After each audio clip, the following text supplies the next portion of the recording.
എനിക്കിനി ഒരിക്കലും അവനോട് ക്ഷമിക്കാൻ പറ്റത്തില്ല, ഇല്ലെങ്കിൽ എനിക്ക് അവളോട് ക്ഷമിക്കാൻ പറ്റത്തില്ല, ഇനി ഒരിക്കലും ഞാൻ അവളോട് മിണ്ടത്തില്ല.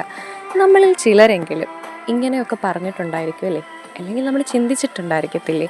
നമ്മളെ വാക്കുകൾ കൊണ്ട് അല്ലെങ്കിൽ നമ്മളെ പ്രവൃത്തികൾ കൊണ്ട് ഒരുപാട് വേദനിപ്പിച്ചവർ നമ്മുടെ ചുറ്റിലും, നമ്മുടെ വീട്ടിലായിക്കോട്ടെ, നമ്മുടെ ചുറ്റുപാടുമുള്ളട്ടെ, അല്ലെങ്കിൽ നമ്മുടെ കൂട്ടുകാരായിക്കോട്ടെ, നമ്മളെ സ്വന്തമെന്ന് വിചാരിച്ച അല്ലെങ്കിൽ നമ്മൾ ഏറ്റവും കൂടുതൽ സ്നേഹിച്ച ആളുകൾ ചിലപ്പോഴൊക്കെ അവർ കാരണം നമ്മൾ വിഷമിച്ചിട്ടുണ്ടായിരിക്കും.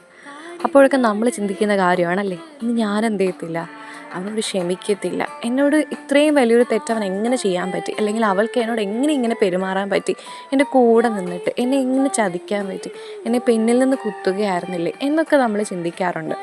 പക്ഷെ അപ്പോഴൊക്കെ നമ്മൾ ഓർക്കേണ്ട ഒരു കാര്യമുണ്ട്. ഏറ്റവും വലിയ ചതിയിൽപ്പെട്ട ഒരാളുണ്ട്. ആരാ? നമ്മുടെ യേശു ക്രിസ്തു.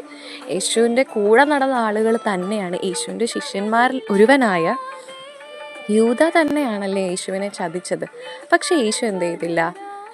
ദൈവമാണ് എന്നിട്ട് പോലും യൂദാനെ ശപിക്കാനോ അല്ലെങ്കിൽ യൂദനെ ഉപദ്രവിക്കാനോ ഒന്നും യേശു ശ്രമിച്ചില്ല. യേശുവിനെ ഉപദ്രവിച്ചവരെ പോലും, എന്തിന്, യേശു ക്രൂശിൽ കിടക്കുമ്പോൾ പോലും യേശുവിനെ യേശുവിനെക്കുറിച്ച് അറിയാത്തത് കൊണ്ടാണ് മറ്റുള്ളവർ യേശുവിനെ ഒരുപാട് ഉപദ്രവിച്ചു. കൂടെ ഉണ്ടായിരുന്നൊരു കള്ളൻ പോലും യേശുവിനെ പരിഹസിക്കുന്നുണ്ട്. അപ്പോൾ യേശു പറഞ്ഞൊരു കാര്യമുണ്ട്, ഇവർ ചെയ്യുന്നത് എന്നറിയായതുകൊണ്ട് ഇവരോട് ക്ഷമിക്കണമെന്ന്. അതുപോലെ ആയിരിക്കണം നാമും. നമ്മുടെ തെറ്റ്, നമ്മളോട് ആരെങ്കിലും തെറ്റ് ചെയ്താൽ നമ്മളും അവരോട് ക്ഷമിക്കണം. കർത്താവ് പറഞ്ഞിട്ടില്ലേ 70 വട്ടം ക്ഷമിക്കണമെന്ന്. ക്ഷമിക്കുന്നതുകൊണ്ട് നമ്മുടെ ജീവിതത്തിൽ ഒന്നും നഷ്ടമാകുന്നില്ല. ക്ഷമിക്കുന്നതുകൊണ്ട് നമ്മുടെ ജീവിതത്തിൽ ഒന്നും നഷ്ടമാകുന്നില്ല. നമുക്കത് വലിയ ബ്ലെസ്സിങ് ആയിട്ടേ വരത്തുള്ളൂ. ദൈവം പറയുന്നുണ്ട്, നമ്മളെ ഉപദ്രവിക്കുന്നവരെ നമ്മൾ എന്ത് ചെയ്യണം? സ്നേഹിക്കണം. അതെ, സ്നേഹം കൊണ്ട് നേടിയെടുക്കാൻ പറ്റാത്തതായിട്ട് ഒന്നുമില്ലെന്നാണ്. നമ്മളെ ഉപദ്രവിച്ചവർക്ക് വേണ്ടി നമ്മൾ എന്ത് ചെയ്യണം? പ്രാർത്ഥിക്കണം. ദൈവമേ, അവർക്കൊരു മാറ്റം കൊടുക്കണേ.